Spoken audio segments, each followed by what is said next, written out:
Well,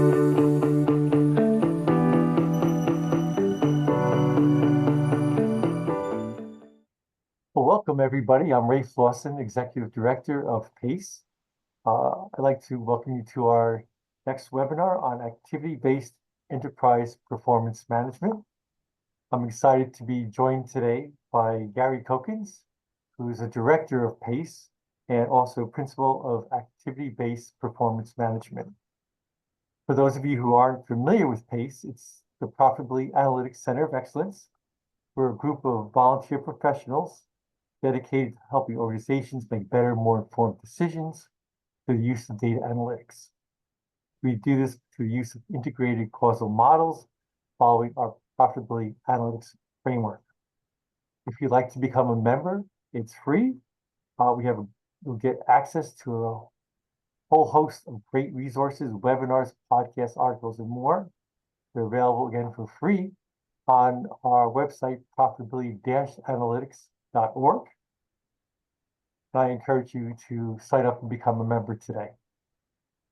This webinar is being recorded, so for the quality of the webinar, I would ask that you remain muted throughout this webinar and keep your cameras, your videos shut off.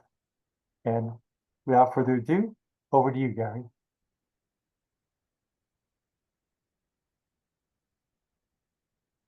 Well, thank you, Rafe.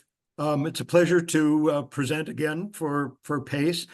I want to warn everyone, there may not be time for Q&A at the end. I'm going to go fairly fast, but it's a pretty lengthy presentation. So the options are directly send me an email with your questions, and there on this landing page, you can see my email address, gcokins@garycokins.com. If at the end there may be time for Rafe to read some of the questions in the chat. All right, well, let's go. Put your seatbelts on. Who am I? My name is Gary Cokins. I received my BS in Industrial Engineering and Operations Research from Cornell University in 1971. My MBA from Northwestern University's Kellogg School. If you're doing the math, I am 75 years old, but I like to say I feel like I'm 45 years old. My career was pretty much in 3/3. My first almost decade was with FMC Link Belt as a financial division controller. Then many years of a consultant, 7 years with Deloitte, 5 years with KPMG, 5 years with Electronic Data Systems that got acquired by Hewlett Packard. And then for 16 years, I was with SAS. Many don't recognize what SAS. It's the largest privately held software vendor that specializes in analytics, 15,000 employees. I retired from SAS about 8 years ago. So why are those books there? I believe that careers have a lot more to do with luck and circumstances than being smart and competent. I had a lucky break. I had a lot of lucky breaks, but one in particular was in 1988, KPMG struck an exclusive contract with Harvard Business School professor Robert S. Kaplan. And many of you will recognize his name from the balanced scorecard. But he did the early pioneering work in activity-based costing. So I got recruited from Deloitte to be trained by Kaplan. And for 5 years after that, I implemented activity-based costing. And then I wrote a book, not one of these. And that led to, golly, almost 10 books. So let's go. Who will benefit from this presentation? Professionals who have previously struggled at promoting financial planning and analysis, enterprise performance management, and integrating business analytics into their decision support systems. Professionals who intend to champion any or all EPM and BA improvement techniques, and they need a compelling call to action. And the reason I have champion in quotation marks is it's been my observation that although it's nice for senior executives to advocate innovation and new ideas, often they are preoccupied with firefighting and short-term priorities. So it's typically managers 1, 2, 3 levels down in the organization chart who ask themselves, how long do I want our organization to continue to perpetuate using stale or arcane or flawed methods? And they're the ones that'll do a proof of concept or a pilot project to demonstrate to their colleagues and the executives above them that this is the way to go. So if you're 2, 3 levels down and early in your career, that's fine. I like presenting to you. Now, Rafe introduced PACE. You're going to be able to get these slides, so I don't want to dwell because I got to move fast, but this is a really nice overview that PACE has. blogs. It's got a lot of articles. If you do join, go under the PACE forum. I and other authors have put in a lot of articles. So my agenda, first thing I'm going to clarify the confusion and lack of consensus. What is enterprise performance management? Briefly going to talk about business analytics, which is part of it. And then I'm going to describe 8 pressures that have caused interest in enterprise performance management. And then for the bulk of the presentation, I'm going to do a deep dive into 4 of the 8 pressures. And then at the end, I'm going to bring it all together. How do they all fit together? So I mentioned there's confusion and lack of consensus. Is it human resources performance management? If you just do an internet search on performance management, much of it will be personnel and HR, employee appraisals. But that's a subset. Is it scorecards, dashboards, KPIs, measures, for strategy management? Yes, but that's also a subset. Is it the alignment of employees with the strategy of the executives? Yes, subset. Is it process productivity and quality improvement? Yes, those are referred to as BPM, business process management. Or is it all the above and even more? And the good news is this, yes, enterprise performance management methods, which I'll be describing in the remainder part of the session, they're not actually things you're not familiar with. Many people, you have read about them, but most organizations have not implemented any of them. And those that have implemented some, they implement them in isolation of each other. So you've got, risk management people, part of the building. You've got profitability and costing, another part of the building. You've got planning, budgeting, role, in another part of the building. You got process improvement, lean management, quality improvement, another part of the building. The point is this, you get a lot more power and synergy when you integrate all of these methods like meshed gears in a machine, okay? And even more power when you embed analytics of all flavors into them. So what enterprise performance management is the integration of these various methods. And here's the definition that I describe, and I'll read it. It's the integration, multiple methods with each one embedded with business analytics, such as segmentation analysis, especially predictive analytics. And make no mistake, the purpose of EPM is to help achieve the strategy of the executives and make better decisions. Now, briefly, what's analytics? I could give you a definition from Wikipedia, but regardless of what the definition is, I say work backwards with the end in mind. Know a problem or opportunity where you might be able to apply analytics. So regardless how analytics should be defined, there should be no argument as to its purpose, making better decisions and better actions based on those decisions. So analytics goals should be to gain insights and foresight, that's the future view, and to solve problems, make better and quicker decisions with more accurate and fact-based data, and to take actions. So I sort of lied to you. I wouldn't give you a definition. That paragraph at the bottom is a pretty good definition. I have co-authored a book with Larry Maisel. He was a partner with KPMG I worked with. If you click on the link below, chapter 1 is a free download, and chapter 1 is pretty good. And incidentally, when I mention my books, please don't accuse, this guy's advocating to push his books. No, I'm not. In fact, you don't need to buy my books, but what you could do is go to Wiley or Amazon, and chapter 1 of most of them is a free PDF. So like Cliff Notes, you could get an idea. To think about analytics, we can put it on a continuum, like stages of maturity. When we look at the historical view, we've got descriptive analytics, pie charts, histograms. Then we move to the next diagnostic. See that little black dot? That's an outlier. So what would explain that? Then when we go to the predictive view, we've got predictive analytics. And when Larry and Maisel wrote that book, we said, well, that's Mount Everest, as high as you can go.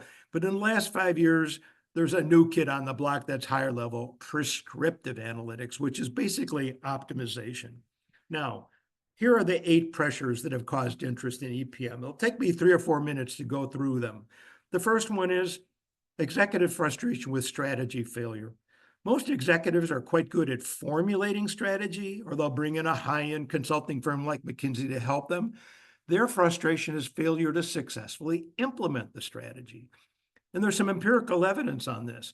There's a executive recruiting firm in Chicago that monitors the involuntary turnover of CEOs in North America, the firing of CEOs. It has been increasing every year. And I believe the reason is post-Enron, remember the Enron failure, board of directors take their governance responsibility far more seriously. So if the CEO is not implementing the strategy, they're gone. A good example, Carly Fiorini at Hewlett-Packard. The board of directors gave her some time. She didn't implement the strategy successfully. They canned her. Next, increase accountability. Today, there is no place to hide. You will be monitored. You will be measured. It doesn't necessarily mean your job is at risk, but it could adversely impact your salary increases or job promotions. Next, 3, more rapid decision-making. Unlike a few years ago when you could test and learn and have meetings in conference rooms, today, people will be on the phone, go or no go, yes or no. They have to make that decision in real time. They almost wish an executive was sitting next to them during the phone calls, like, what decision should I make that is in alignment with your strategy? 4, mistrust of the managerial accounting system for transparency and accuracy. The reality is most managers do not trust the management accounting system. Why? Overhead cost allocations. We'll talk about that soon. 5, poor customer value management. The reality is customers are the source of value wealth creation for shareholders and owners. We need to connect customer actions and interactions with customers with the wealth creation with the shareholders. But the problem is the CFOs and accountants are not measuring customer profitability. They're stopping halfway down the income statement at just gross profit and service line profitability. They're not including channel distribution, marketing expenses, sales expenses. We'll talk about customer profitability. 6, contentious budgeting, poor resource capacity planning. This may surprise you. I think the annual budget is broken. It's a disaster. So my recommendation is stop budgeting. Well, there, I probably caught all your attention. But that begs the question, what was the purpose of a budget in the first place? And can we replicate it using these EPM methods? I'll show you how to do that. 7, dysfunctional supply chain management. Now, this may not apply to all of you because you may be in the retail space, so you have end consumers. But those that have trading partners within a supply chain, the issue here is most customers view their suppliers as the enemy. It's an adversarial relationship, So they may pound on the supplier. They may try to negotiate lower prices with the supplier. They put the supplier out of business. So what? We'll get another supplier. That behavior has to stop. It needs to be a marriage. Trading partners and supply chains are competing with other supply chains, so they need to collaborate to basically get mutual savings. And finally, number 8, unfulfilled return on investment promises from large IT systems such as enterprise resource planning systems, ERP, or CRM systems, customer relationship management. And the issue here is if you ask the chief information officer, the director of IT, 2 3 years after they've just finished the long journey of implementing the ERP system, you ask them, how well do you believe the return on investment has met or exceeded what the ERP software salesman sold you on 3 years ago? I think most IT directors will be hard-pressed to say yes. Golly, we put in a lot of time and effort to put this thing in. I'm not sure we've got the payback. That does not mean you don't implement ERP. You have to. Your competitors all have it. But the issue here is ERP systems produce a lot of data, but not necessarily information. We have to create the information. And what the EPM methods do is they do convert data into information that provides insights to make better decisions. Now, for the next probably 40 minutes, I'm going to drill down on 4 of the 8 causes, and we'll start with the first one. Failure by executives to execute their well-formulated strategy. This brings into play the strategy map and the balanced scorecard. Now, you notice in the ellipse, I've got the strategy map going into the balanced scorecard. I'll get to why that is in a second. But above that is arguably something more important. It's the vision and mission statement. That must come from the executives. That's their job. Their job is to set direction. Their job with the vision statement is answer the question, where do we want to go? But what the strategy map and its balanced scorecards do is they answer the question, how will we get there? What are the projects or initiatives to accomplish or core processes to improve? So the strategy map and the balanced scorecard, they're mechanical. They're like one of those gears in the EPM system. They help realize that vision and mission of the executives. And so this leads to the strategy map from Kaplan and Norton. Now, two reasons Kaplan and Norton created the strategy map, which then feeds the balanced scorecard. Maybe organizations have a balanced scorecard. Do you have a strategy map? No. I think the strategy map is 10 times more important than the balanced scorecard. It's just a feedback mechanism. Okay, back to why did Kaplan and Norton create it? One, they observed that executives were overreacting to financial results reported at the end of the fiscal period. They said, you need to shift your attention to non-financial metrics reported during the period. The other reason is because they realized that most employees don't understand the executive team strategy. I mean, for example, if I went into your organization and randomly interviewed 10 employees in the hallway and said, quick, can you articulate your executive team strategy? How many of them could do it? None. So here's how the strategy map thinking was. Kaplan and Norton said there's these 4 perspectives that go from bottom to top with cause and effect relationships. At the bottom, we have learning and growth and innovation. And those rectangles are strategic objectives, typically 2, 3, or 4 for each perspective. So for accomplishing the learning and growth ones, they'll contribute to the internal process improvement ones. For accomplishing those, they'll contribute up to the customer loyalty, retention, strategic objectives. And then they'll ultimately all accumulate to the financial objectives.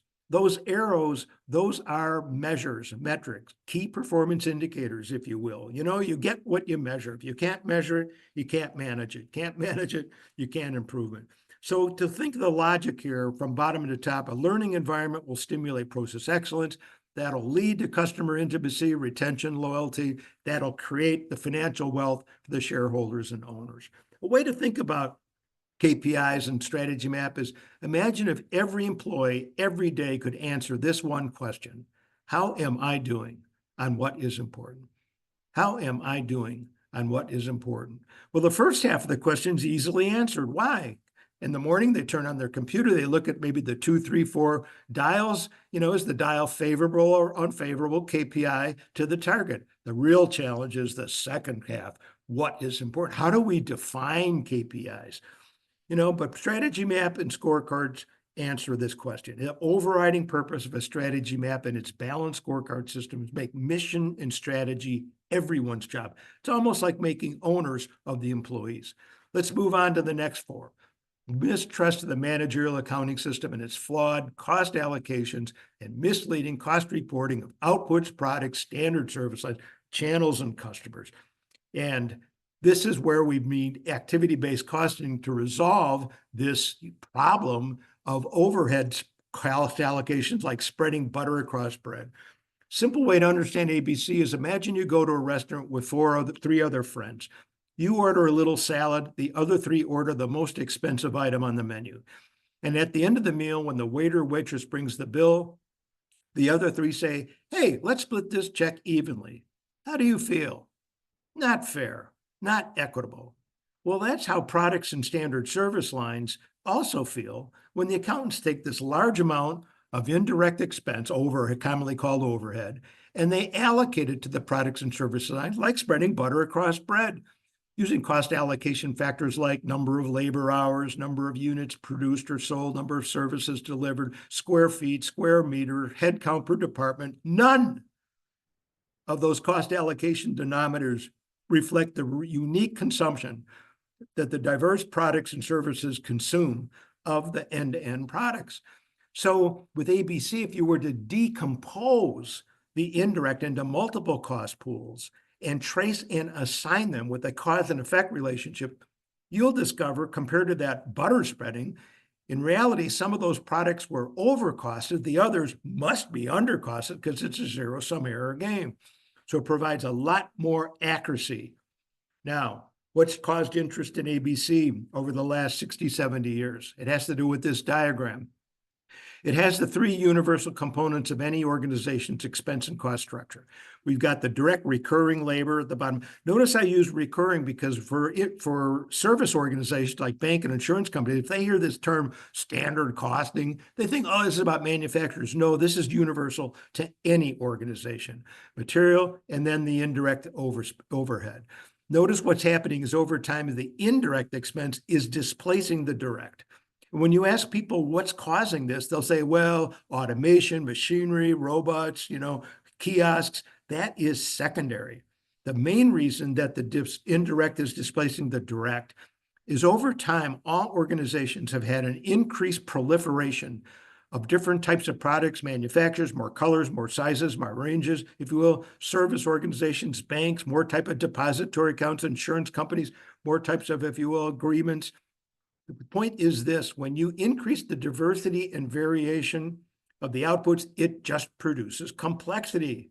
And the complexity causes more and more indirect expense to manage the complexity. So 30, 40 years ago, if the organization had a homogeneous products, pretty much basic, indirect was thin, all right, you could butter spread it. You wouldn't introduce too much error because the predominance was coming from direct. But look to the right, that is not the case today. It's much more. Sometimes indirect expense is more than half compared to the indirect. Now, here's how the problem begins. Most organizations have only the chart of accounts view to the left: salary, equipment, travel, and so forth. It basically says, what did you spend? But when you ask managers who get this report, how much insight and understanding do you get about the costs that you can influence and control and where it goes? Their answer is not much. It's just expenses. What ABC does is the middle thing. It's the same 914,000, but now it's been converted into the information, the data into information, the language of work. Key scan claims, analyze claims. Notice I'm using the back office of insurance company. It's a factory too. And then we reassign the activity costs, the products, customers, and so forth, just like the waiter or waitress in the restaurant, based on the consumption view. So at the left, I like to say when managers get this kind of report, the responsibility cost center statement, they're either happy or sad, but they're rarely any smarter. What ABC does as we go to the right is it makes them smarter. And a lot of managers, when they think of expenses, they think the expenses begin at the left side. No, when in reality, the expenses originate on the right side of this diagram. How? The products, channels, services place demands on the workload in the middle. The workload then draws and consumes the expenses to the left, and the costs measure the effect in the opposite direction. So to say that quickly, demands on workflow right to left, costs measure the effect left to right.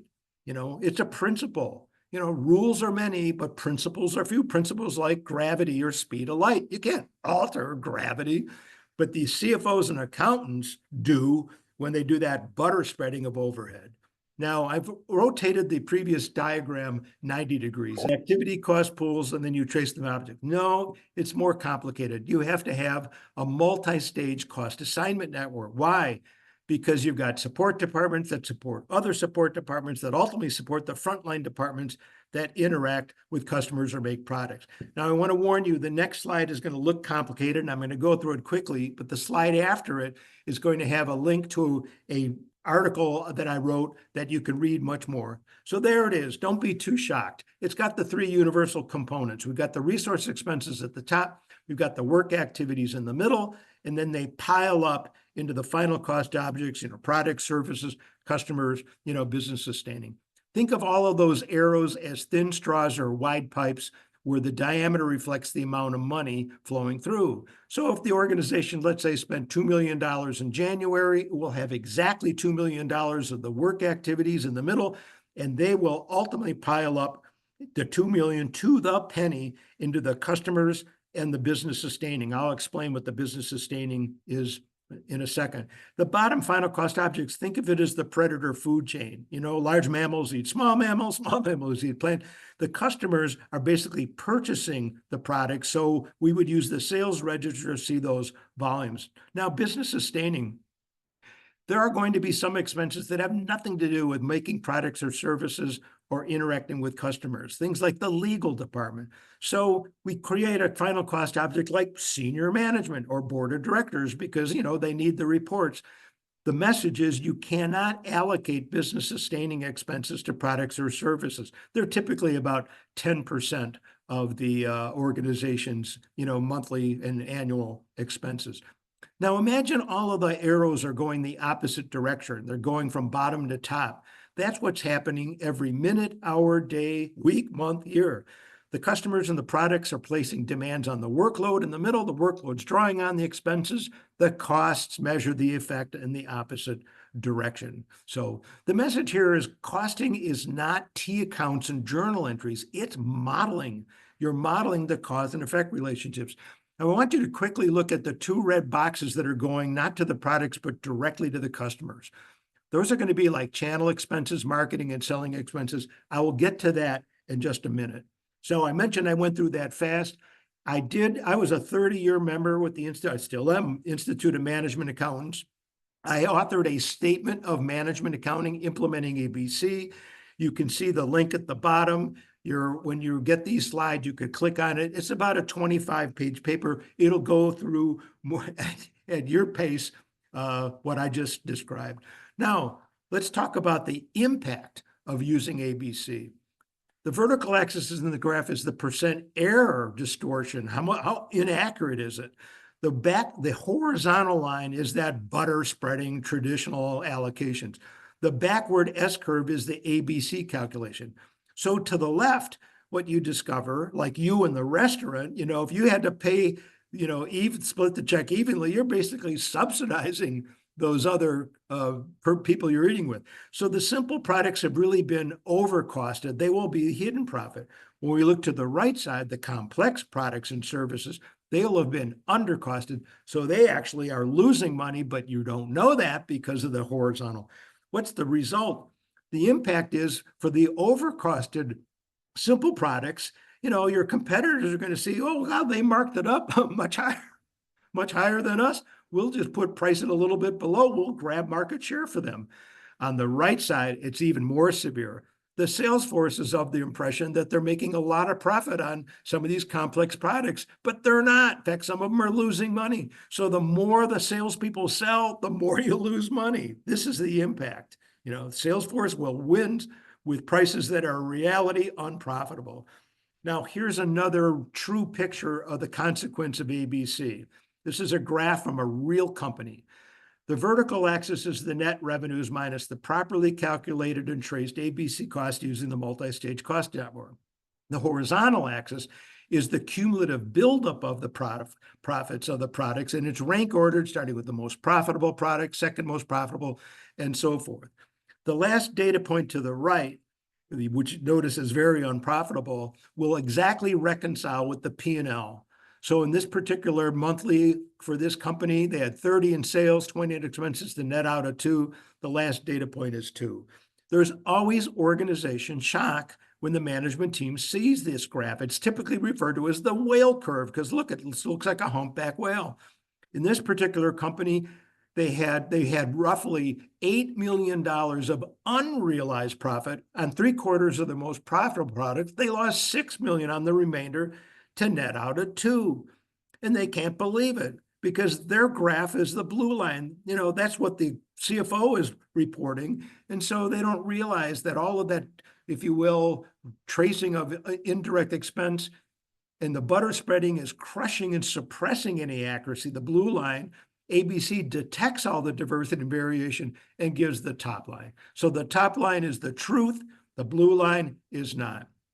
And the message here is the top line is fact-based data. And if you remember anything from this webinar, remember this. In the absence of facts, anybody's opinion is a good one. In the absence of facts, anybody's opinion is a good one. But usually the biggest opinion wins, which is the opinion of the boss of the boss of the boss. So to the degree that they're making decisions on gut feel or intuition or the blue line, flawed and misleading information, the organization is at risk. Now let's move on to a little bit more about customer profitability. The value of any company is going to be a function of the value from its customers. The only value a company will ever create is the value that comes from its customers, the current ones and the new ones acquired in the future. To remain competitive, one must determine how to keep customers longer, grow them into bigger customers, make them more profitable, and serve them more efficiently and acquire relatively more profitable customers like your existing profitable customers. But we've got a couple of problems. The CFOs are not reporting customer profitability. As I mentioned earlier, they're stopping halfway down the income statement, gross product, profit, and service line. So visually, what I'm saying is if the entire rectangle here is the expenses, let's say in January, the accountants are only calculating for the shaded space, products and standard services. They're not including distribution channel expenses, selling, G&A, so forth. Now, another problem is angel customers and demon customers. What do I mean by this? Every company will have high and low maintenance customers. Example of high maintenance customers, always changing delivery schedule, always demanding special not standard products, always returning goods, always calling help desk. Low maintenance customers, the angels, we love them, never change schedule, never buy, only buy standard, never return goods, never call help desk. If those two types of customers, polar opposites, bought the same volume, same mix, same price, they're not equally profitable. Why? Because the demon customers is causing so much extra work and cost. So the message here is sales volume is not synonymous or equivalent of profit from a customer. Now, what really caught my attention about this book was the subtitle, Discover Which Type of Customer is Which and Turbocharge Your Stock Price. And so that amplifies my earlier message that you want to connect customer actions with shareholder wealth creation. Incidentally, this book was authored by marketing faculty at Columbia University in New York. There's not much about accounting in it. Now, yes, very complex diagram. It's in that statement of management accounting, but this is just a decomposition of that earlier multi-stage cost assignment network. I'm not going to go through it, but the activity drivers are coming in from left to right. But here's the message. As the activity drivers come in, the profit is being eroded layer by layer. And this allows us to get to a profit and loss statement for each customer. And so notice in this fictitious example for just the products, there was a 30% gross profit margin. But between the 30 and the 8, 22 more points of profitability are eroded, nothing to do with products and standard services, all to do with channel, marketing, and selling expenses. And so if you calculate those two broad swaths of costs for each customer, you can put them on a grid where each circle intersection is a customer. So the vertical axis is the product mix gross profit margin, above the line. The horizontal axis is the cost to serve, with the angels on the left and the demons on the right. And now things become obvious. The most unprofitable customers are to the bottom right because they're buying low profit margin mix and they're difficult to serve. The most profitable ones are in the upper left because they're buying high margin mix from you and they're easy to serve. And now the name of the game is move the dots from the bottom right to the upper left. And that'll be another PACE webinar that a marketing person can do about, what are the actions you do to move the dots. But I'll give you one example, fee-based services. If a customer is constantly making demands of you and you have to react to them, charge them a fee. I mean, look, the airlines have been charging a fee for baggage, or if you want to move from a middle seat to an aisle seat, banks have been charging it for depository accounts. Similar diagram. Now, instead of circles, the customers are now squares. In this graph, the vertical axis is the profit by customer. The horizontal axis is the sales volume. So you'll notice the square to the farthest right, that's our largest sales customer. A couple above that, a little less sales, much more profit. But look at all of the customers in that shaded triangle. Big sales, unprofitable.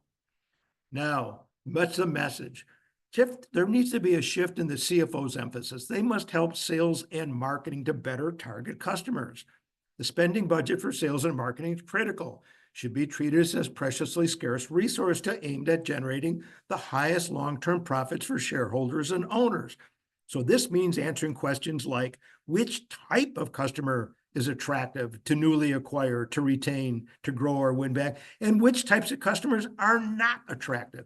And then for the ones that are attractive, the next question is, how much should we optimally spend attracting, retaining, growing, and recovering each customer microsegment? And the reason I have optimally in quote in italics is it is an optimization problem. Why? Because I'll give you the reason why. Remember the subtitle of the book, Discover Which Type of Customers Are Which? You can destroy shareholder wealth creation in two ways. The first way is overspending unnecessarily on loyal customers for what's needed to retain them.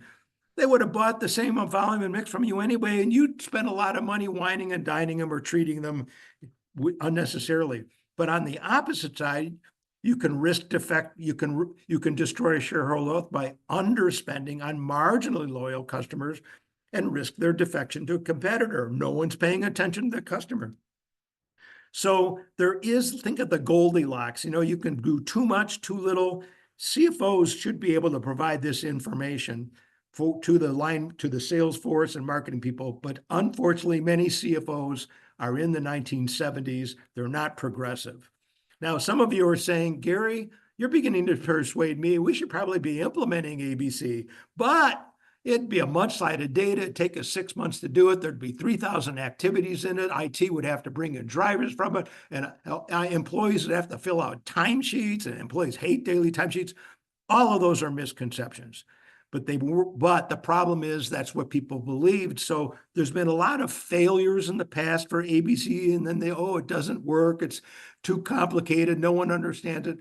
I came up with the technique to implement an ABC system in 3 weeks. And quickly, here's how it works. Model 0, 1-day workshop, bring 5, 6, 7 cross-functional employees into a room, build a high-level model in an ABC real quickly. You don't have to buy ABC software.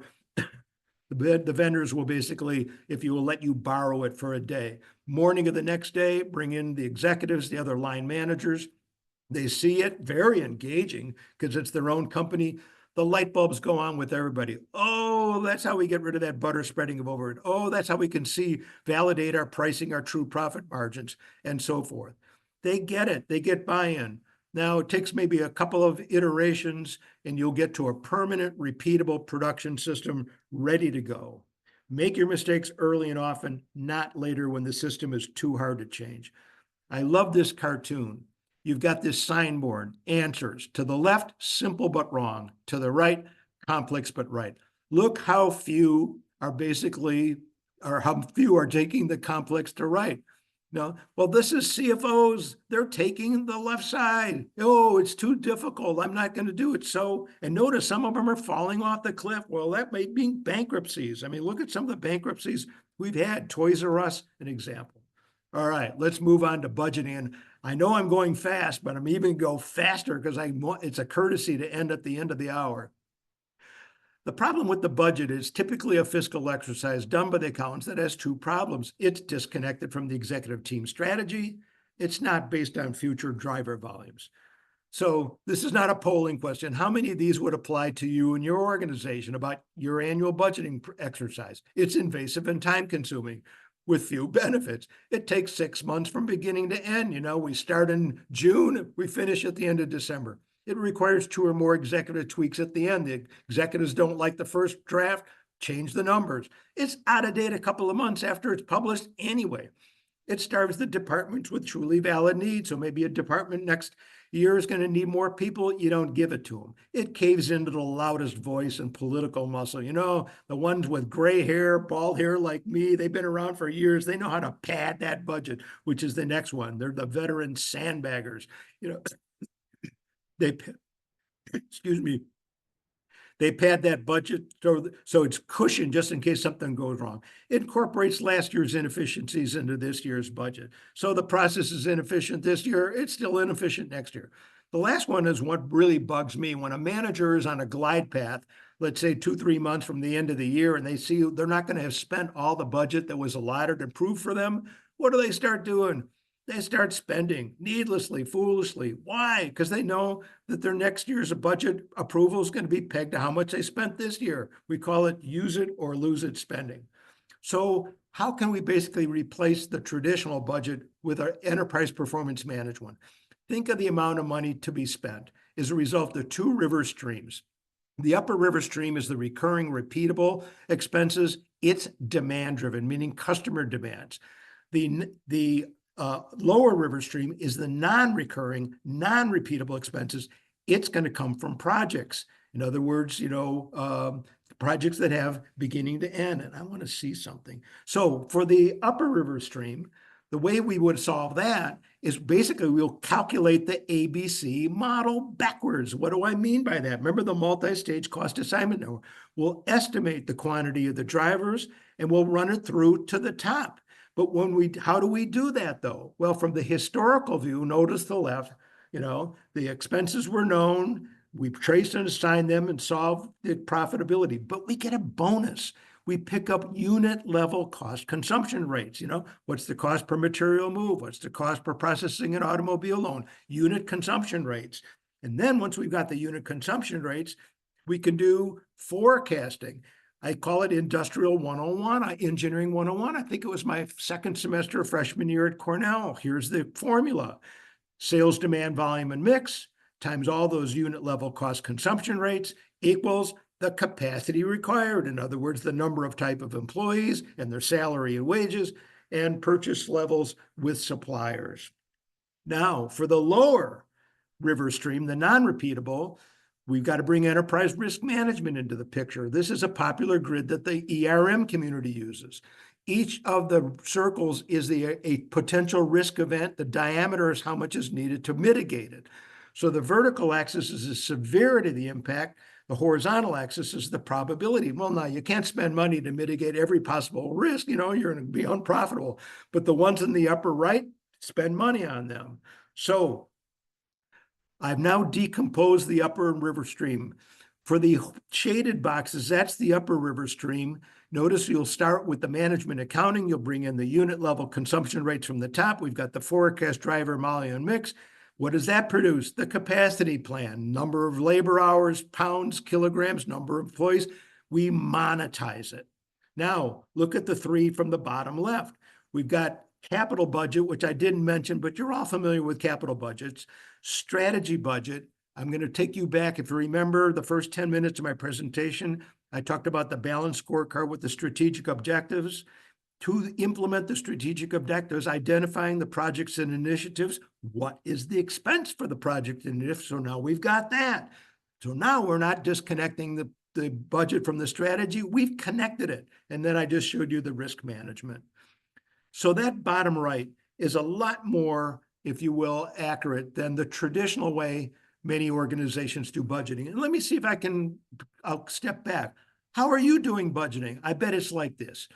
You give every manager a spreadsheet from January to December for every line item in their expenses, including rubber bands and paper clips.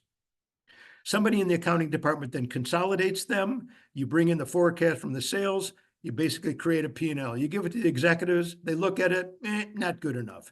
So you give all the spreadsheets back to the managers. You say lower some of your expenses. They do that. It gets consolidated back to the executives. Better, not good enough. Up, down, up, down, up, down, up, down. Come on. You almost want to ask the executives, what number did you want in the first place? So we're not having to do all of this spreadsheet stuff. But that would give us their aspiration. We want to know what can actually be done. And so this diagram that I'm showing you is what can actually be done. Now, we still have a similar problem with the executives. Notice in the bottom right, I've got like a baseball diamond there, acceptable, meaning when they see that first draft of this performance-based budgeting, this one is Social Security, but they may say not good enough. So the temptation for them to lower some of the cost to get higher profit, maybe, well, why don't we eliminate or postpone some of the capital projects? Nah, we already justified them with ROI. Why don't we eliminate or postpone some of the strategy projects? Bad, then we're going to get fired. Remember, we're not going to successfully implement our formulated strategy. Why don't we postpone or eliminate some of the enterprise risk spending? Bad, we expose ourselves to risk. The real opportunity here, if you want to lower cost, is driver consumption rates, productivity improvement, and that's where the lean management, Six Sigma, quality improvement, the BPM, the process management people come into play. Now, here's a warning. You do need to think like an industrial engineer. It's not as simple as, the left side is that traditional ABC. But when we do the right side, the predictive view that's coming at us, we have to classify the behavior of the resources as sunk, fixed, step fixed, or variable. Because as the planning horizon goes out, we can basically reduce some of the fixed costs. We can replace full-time employees with temporary ones. So now they became variable. We could lease assets that we would have purchased where we would then had depreciation. So to get to fixed variable, you got to think like an engineer. I always tell people I've been in the CFO accounting space ever since being 27 years old, a financial division controller at Deloitte and KPMG. But I always tell people I'm an engineer masquerading as an accountant. Now, this may be of interest to you. I have a relationship with the International Federation of Accountants, IFAC, ifac.org. You may not be familiar with them. They're in New York City. They're like the United Nations of Global Accounting Institutes. I think 40, 50 institutes in the US, AICPA, IMA, Europe, CIMA. And they asked me, could you create a stages of maturity assessment that an organization or consultants could evaluate? So here it is. And it's not just 5 stages. People always say, oh, stages of maturity, all right, 5 stages. No, mine's 8 stages for the historical view. And I'm not going to go through, but I'll tell you that the vast majority, 90+% of organizations are a stage 5D or lower. They're doing that traditional butter spreading. You get to 6D, you're now using ABC principles for product and service lines. 7D, customer profitability, and so forth. On the right side, the predictive view, look at the 1P, that's those spreadsheets, up, down, up, down. And then we basically move up to the right with the driver-based budgeting. Oh, one thing I forgot to mention when I showed you the budgeting is if we refresh the forecast, let's say quarterly, maybe even monthly, we recalculate it through that same system, and now we've got driver-based rolling financial forecast, capacity-sensitive rolling financial forecast. And I'll tell you, during COVID, board of directors, that's what they were interested in because they wanted to know net cash flow, which is the next step after a rolling financial forecast. So let me see, how can I bring it all together? This is a diagram that I created. Think of it like a circulatory system. Think of the big blue box or purple box of organization resource. Think of like that's your heart, and then we've got the veins going through it. So if we start with the customer loyalty, notice that line is going all the way to shareholders. Remember at the very beginning, I said the issue here is customers are the source of value creation, financial value creation for shareholders and owners. So we want to connect customer actions to shareholders. Okay, how does the diagram work? If we look at the customer loyalty to the left, we've got the strategy and mission from the executive team. Once we've got strategy and balance scorecards down, we've got scorecards and dashboards, and then we've got the feedback into the organization. Remember I mentioned, imagine if every employee every day could answer the question, how am I doing on what's important? And if every employee can answer it, how are we doing on what's important? Okay. Now, from the blue box up to customers, CRM stands for customer relationship management. This is where the customer profitability fits in. The sales force is asking which type of customer is attracted to retain, grow, win back, and acquire, which types are not. Now, when you look at that counterclockwise circle, where the ERP notice it's coming go back a counterclockwise circle, this is where the process improvement, the Six Sigma lean management quality improvement is. Take the customer order, complete the order, admit the hospital patient, heal the patient. Incidentally, if anybody is in healthcare, please directly send me an email. I have written articles for the HFMA, Healthcare Financial Management Association in Chicago on measuring customer profitability. Also, I want to make a mention to the consultants that may be listening. Please contact me. What I enjoy doing now is training consultants, I call it knowledge transfer, how to implement these various methods, the rapid prototyping, the ABC in 3 weeks, the strategy map and balance scorecard. I have a technique that with the executives can have a strategy map and balance scorecard in 2 days. So you can, but remember the assessment I just showed you for IFAC?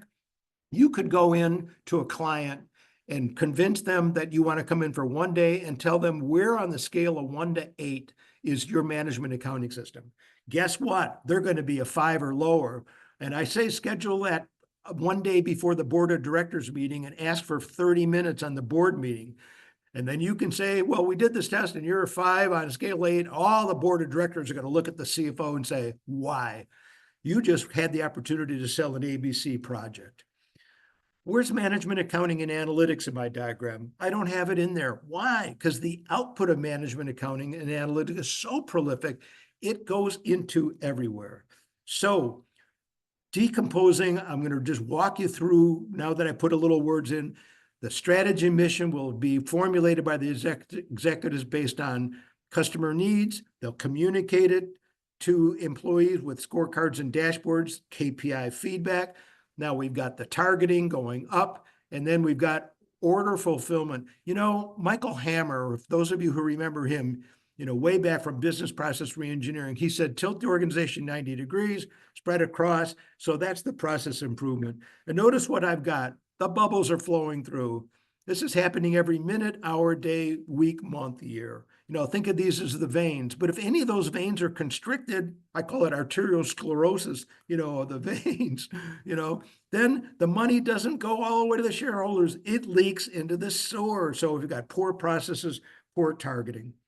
I'm going to conclude with a big frustration that I have. What is taking so long? Why has the adoption rate for EPM methodologies been so slow? Well, here are 3 barriers and obstacles, and there's many more. One are technical, dirty data, you know, bad input data. But the IT function has a tool called extraction transform and a load ETL. It can purify the data like water purification.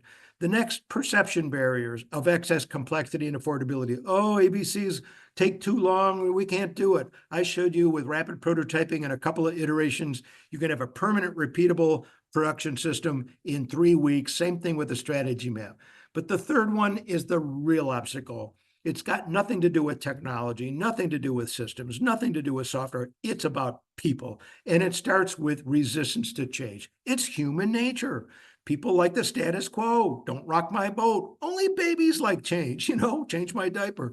Or fear of knowing the truth, or fear of others knowing the truth. I don't want other departments to know my cost. Fear of being measured, fear of being held accountable. Weak leadership. There, I said it. Not every executive team's got the highest IQ. So if you want to be successful implementing these, you need soft skills. You need behavioral change management skills.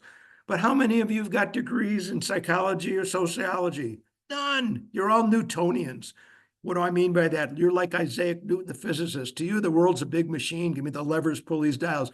You need to be Darwinian like Charles Darwin. It's an organism. So to conclude, there's a cover of one of my books, Greasy, Grimy Gear. Some of the teeth are broken. You know, to the right, titanium gear spinning faster revolutions per minute. You know, on the left, if that was in your car, your fuel efficiency would be low. But to the right, your fuel efficiency would be high. Now replace the metaphor of fuel efficiency with rate of shareholder wealth creation. That's what this is all about. When you get this, there are links to 4 or 5 articles at the below and the resources I want to get to. Your success depends on how well and how fast right information gets to the right people. So, Rafe, I know we only have 4 minutes. I've already asked people, if you're not going to get to any questions, there's my email address. Maybe we've got 4 minutes and then you can make concluding remarks about PACE. All right, thanks, Gary. That was very interesting, informative, amazing presentation. Thank you so much for that. We have time, Clive, for one question. So there are actually 2 comments that I'll combine, and they relate to your last slide about acceptance of EPM. One of these comments is that ABC categories have to be meaningful to line managers, and if they aren't, they'll be rejected. And the other is that one concern when presenting ABC to drive profitability is that when presented to sales and marketing executives, will try to justify unprofitable products as being necessary to have the lineup to enable sales of more profitable products. So again, how do you go about getting Let me real briefly. What has been done, and it's very advanced, is changing the sales commission incentive program for the sales force from 100% sales to a blend of like 60% sales and 40% profit. And what that does is the sales force, because they want to feed their family and their household, they figure it out. They figure out, what do I do to alter the behavior of my customer in harmony with our expense structure? And so they will then effectively start making decisions that makes the customer more profitable, not just selling more. And that I think is going to be the real solution to now having the sales force be collected to the shareholders and owners.